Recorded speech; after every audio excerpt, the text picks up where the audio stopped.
एक गांव में एक बहुत ही ज्ञानी पंडित रहता था। एक दिन वह अपने बचपन के दोस्त से मिलने के लिए दूसरे गांव में जा रहा था। उसका वह दोस्त बचपन से ही गूंगा और एक पैर से अपाहिज था। उस पंडित के गांव से उसके दोस्त का घर काफी दूर था। वहां जाने के लिए बीच बीच में कई सारे छोटे छोटे गांव पड़ते थे। पंडित रास्ते में अपनी धुन में चला जा रहा था। चलते चलते उसकी मुलाकात एक व्यक्ति से होती है। वह भी पंडित के साथ चलने लगता है। उस आदमी को देखकर पंडित बहुत खुश हो जाता है। उसने सोचा चलो अच्छा हुआ, साथ साथ चलने से उसका सफर आसानी से कट जाएगा। बात की शुरुआत करने के लिए उस पंडित ने उस व्यक्ति से उसका नाम पूछा तो उसने अपना नाम धर्मराज बताया। पंडित को यह नाम कुछ अजीब सा लगा, लेकिन उसने नाम के विषय में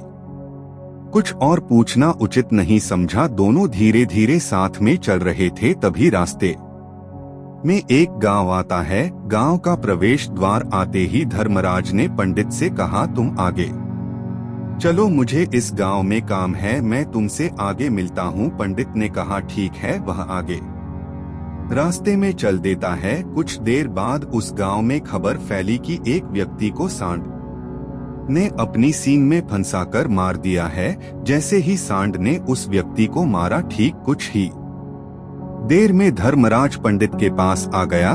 फिर दोनों चलना शुरू कर देते हैं और चलते चलते एक दूसरे गांव के द्वार पर पहुंच जाते हैं। उस गांव के बाहर एक बड़ा और विशाल मंदिर बना हुआ था। वहां पर आराम करने की सुविधा काफी बढ़िया लग रही थी। पंडित के दोस्त का घर अभी वहां से बहुत दूर था और रात भी होने वाली थी। तो पंडित ने धर्मराज से कहा, रात होने वाली है, पूरे दिन चलते चलते थक भी चुके हैं और भूख भी लग रही है, तो यहाँ पर भोजन करके यहीं पर हम विश्राम कर लेते हैं, फिर सुबह के समय आराम से आगे की यात्रा जारी करेंगे। धर्मराज ने कहा ठीक है, मुझे इस गांव में किसी को कुछ जरूरी सामान देने जाना है, तुम भोजन करके आराम करो, मैं बाद में आकर भोजन कर लूंगा। इतना कहकर वह वहां से चला जाता है। लेकिन उसके जाते ही कुछ ही देर बाद धुआं उठता हुआ दिखाई देता है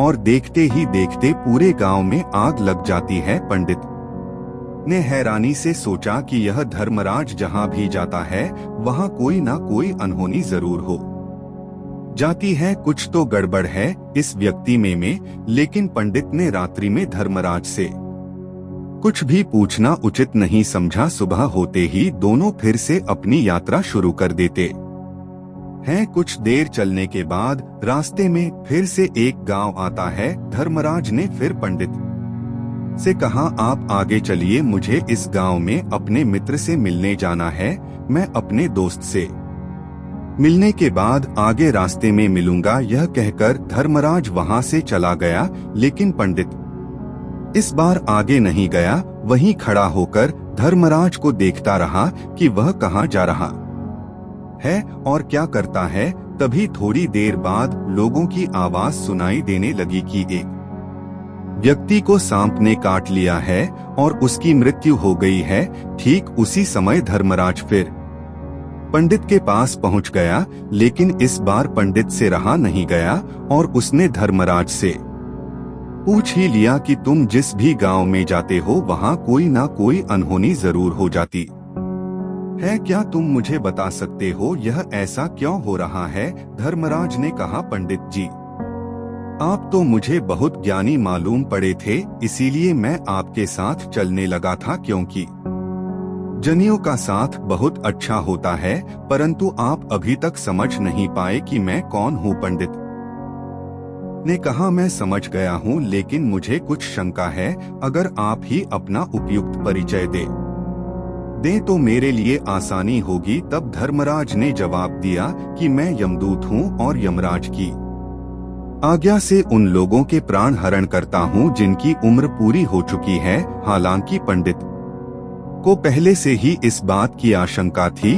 फिर भी धर्मराज के मुंह से यह बातें सुनकर वह घबरा गया। लेकिन वह हिम्मत करके पूछता है कि अगर तुम सच में यमदूत हो तो मुझे बताओ, अगले मृत्यु किसकी है? धर्मराज ने जवाब दिया, अगली मृत्यु तुम्हारे उसी मित्र की है जिससे तुम मिलने जा रहे हो, और उसकी मृत्यु का कारण भी तुम ही बनोगे। यह बात सुनकर पंडित सहम गया और सोच में पड़ गया कि अगर सच में यह धर्मराज यमदूत हुआ तो उसकी बात भी सच होगी और उसके कारण मेरे बचपन के सबसे अच्छे मित्र की मृत्यु हो जाएगी। तो सबसे अच्छा तो यही होगा कि मैं अपने मित्र से मिलने ही ना जाऊं, कम से कम मैं उसकी मृत्यु का कारण तो नहीं बनूंगा। धर्मराज ने मुस्कुराते हुए कहा, तुम जो सोच रहे हो वह सब मुझे पता है, मगर तुम्हारे अपने मित्र से मिलने ना जाने से नियति नहीं बदल जाएगी। तुम्हारे मित्र की मृत्यु तो निश्चित है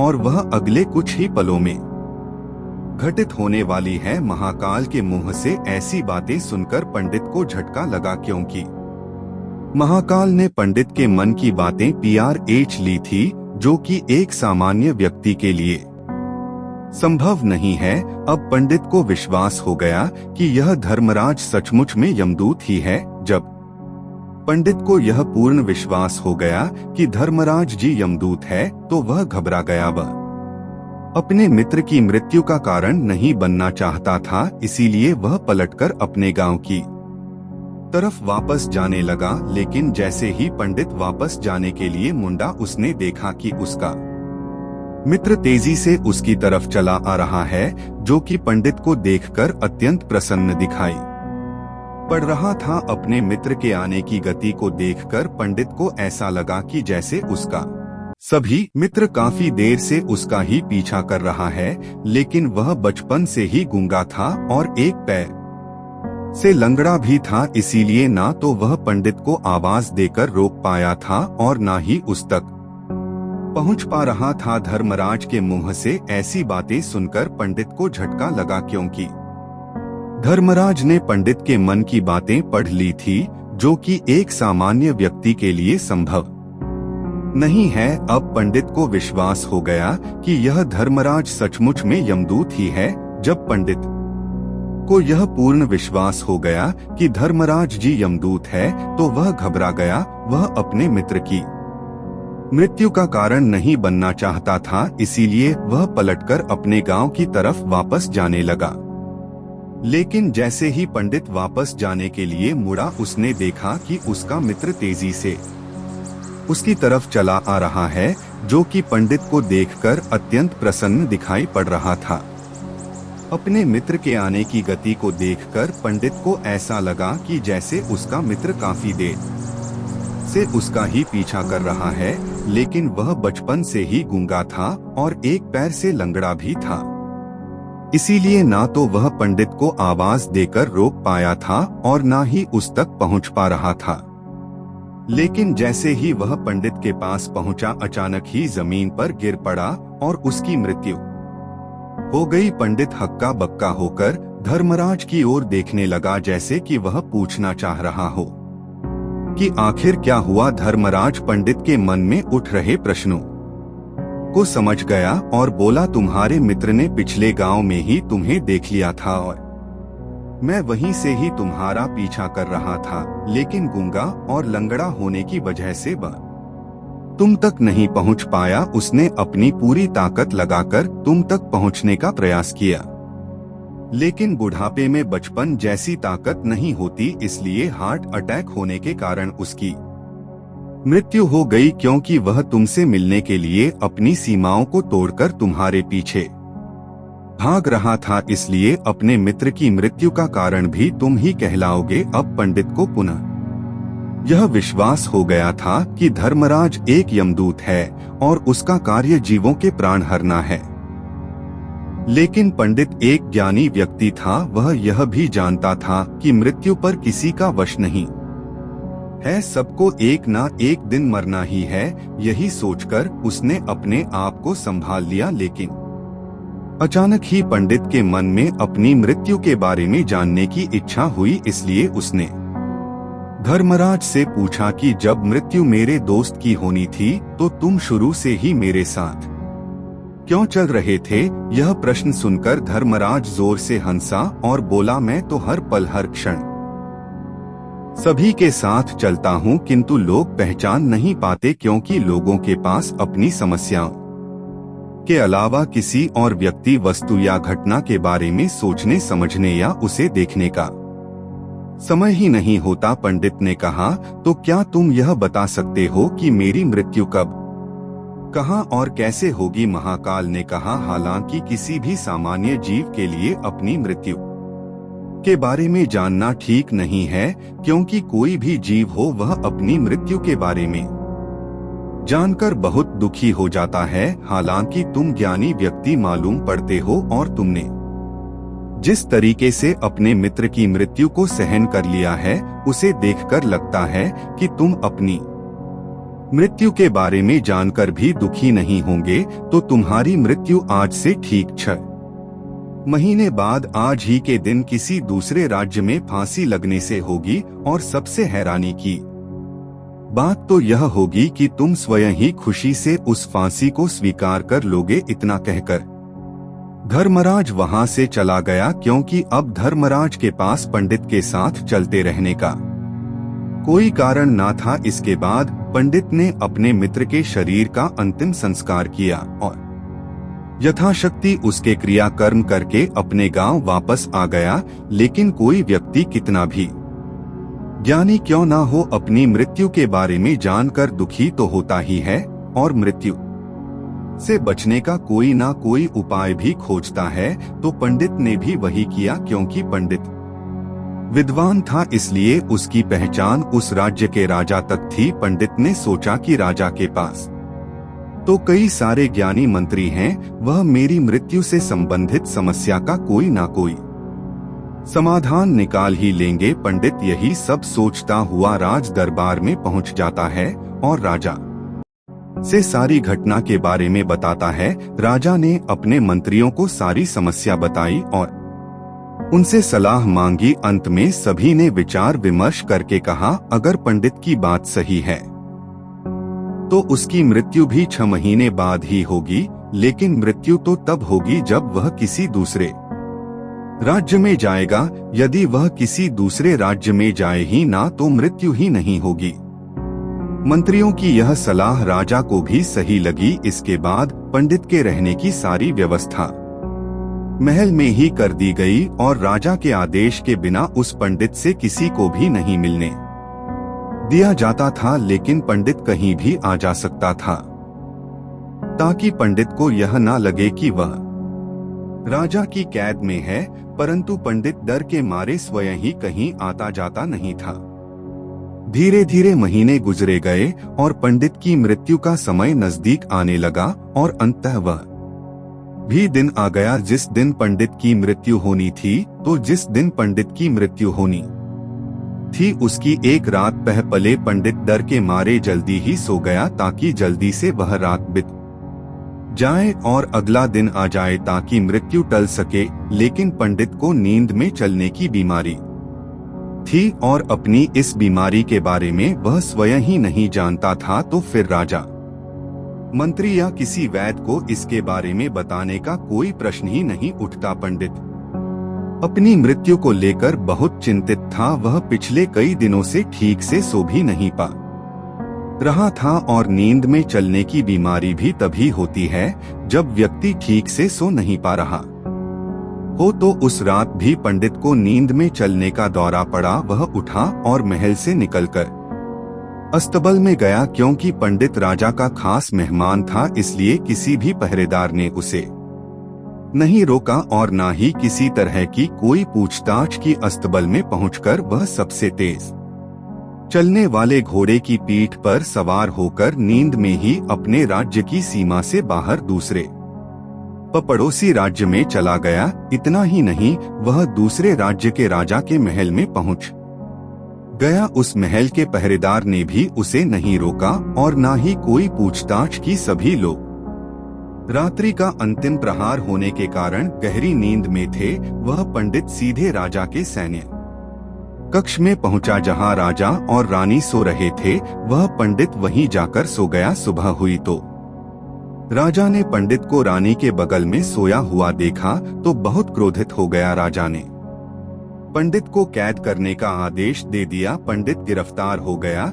लेकिन पंडित तो भौचक्का था। उसे तो कुछ समझ नहीं आ रहा था कि आखिर वह दूसरे राज्य में और राजा के सैन्य में कैसे पहुंचा। लेकिन वहां उसकी यह सब सुनने वाला कोई नहीं था। राजा ने पंडित को दरबार में पेश करने का आदेश दिया। कुछ देर बाद उस पंडित को दरबार में लाया गया। पंडित को देखते ही राजा इतना आग बबूला हो गया कि उसे फांसी पर चढ़ा देने का हुक्म सुना दिया। फांसी की सजा सुनकर पंडित कांप गया, लेकिन फिर भी थोड़ी सी हिम्मत जुटाकर राजा से बोला, महाराज, मैं नहीं जानता कि मैं राजमहल तक कैसे पहुंचा। मैं यह भी नहीं जानता हूँ कि आपके सैन्य कक्ष तक मैं कैसे आया और आपके महल के किसी पहरेदार या सैनिक ने मुझे रोका क्यों नहीं। लेकिन मैं इतना जरूर जानता हूँ कि आज मेरी मृत्यु होनी थी और वह होनी भी जा रही है। राजा को यह बात थोड़ी अजीब लगी। उसने पंडित से पूछा, तुम्हें कैसे पता कि आज तुम्हारी मृत्यु होनी है। राजा के इस प्रश्न के जवाब में पंडित ने पिछले 6 महीने का सारा वाकया राजा को सुना दिया। बोला, महाराज, मेरा क्या किसी भी सामान्य व्यक्ति में इतना साहस नहीं कि वह राजा के सैन्य कक्ष में राजा की उपस्थिति में रानी के साथ सो जाए। राजा को पंडित की बात में थोड़ा तर्क दिखाई पड़ा, परंतु उसने सोचा कि यह मृत्यु से बचने के लिए धर्मराज और उसके द्वारा अपनी मृत्यु की भविष्यवाणी की कहानी बना रहा है। इसीलिए राजा ने पंडित से कहा, यदि तुम्हारी बात सत्य है और आज यह तुम्हारी मृत्यु का दिन है, जैसा कि यमदूत धर्मराज ने तुमसे कहा था, तो आज तुम्हारी मृत्यु का कारण मैं नहीं बनूंगा। लेकिन यदि तुम्हारी बात झूठी निकली तो निश्चित ही आज तुम्हारी मृत्यु का दिन होगा, क्योंकि जिस राज्य से पंडित आया था उस राज्य का राजा इस राजा का मित्र था। इसलिए इस राजा ने तुरंत अपने कुछ सैनिकों को पड़ोसी राजा के पास भेजकर पंडित की बात की सत्यता का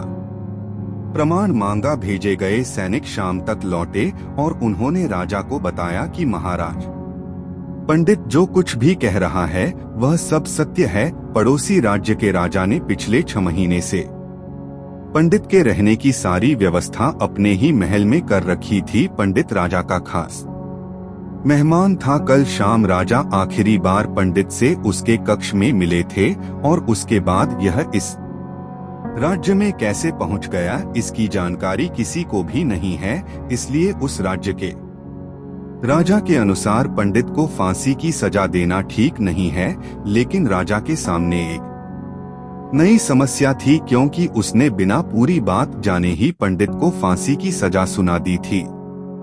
इसलिए अगर पंडित को फांसी नहीं दी जाती तो राजा के वचन का अपमान हो जाएगा। लेकिन अगर राजा की बात का मान रखा जाए तो बेवजह ही एक निर्दोष व्यक्ति की मौत हो जाएगी। राजा ने अपने सभी मंत्रियों से इस बारे में सुझाव मांगा तो मंत्रियों ने राजा को सुझाव दिया कि महाराज, पंडित को एक कच्चे सूत के धागे से फांसी लगवा दी जाए। इससे आपके कथन का भी मान रह जाएगा और कच्चे सूत के धागे से पंडित को फांसी भी नहीं लगेगी और उसके प्राण भी बच जाएंगे। राजा को मंत्रियों का यह सुझाव पसंद आया और उसने ऐसा ही करने का आदेश दे दिया। पंडित के लिए कच्चे सूत के धागे से फांसी का फंदा बनाया गया और नियम के अनुसार पंडित को फांसी पर चढ़ाया जा आने लगा। सभी लोग बहुत खुश थे कि ना तो पंडित मरेगा और ना ही राजा का वचन खाली जाएगा। पंडित को भी पूर्ण विश्वास था यह सूद के धागे से तो उसकी मृत्यु हो ही नहीं सकती, इसलिए उसी पर चढ़ने के लिए तैयार हो गया। जैसा कि धर्मराज ने भविष्यवाणी की थी कि तुम खुद ही अपनी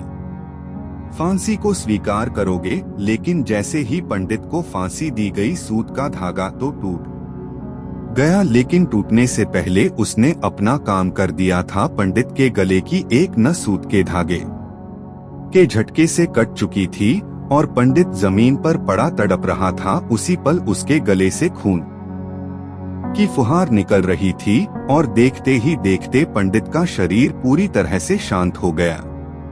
सभी लोग आश्चर्यचकित थे और पंडित को मरता हुआ देख रहे थे। किसी को विश्वास नहीं हो रहा था कि कच्चे सूत के धागे से भी किसी इंसान की मृत्यु हो सकती है, लेकिन घटना तो घट चुकी थी। नियति ने अपना काम कर दिया था और धर्मराज की भविष्यवाणी सच हो चुकी थी। श्रीमद् भागवत गीता में भगवान श्री कृष्ण ने कहा है, जो होना होता है वह होकर ही रहता है। हम चाहे कितनी ही सावधानी बरतें, कितना ही उपाय कर लें, लेकिन घटना और घटना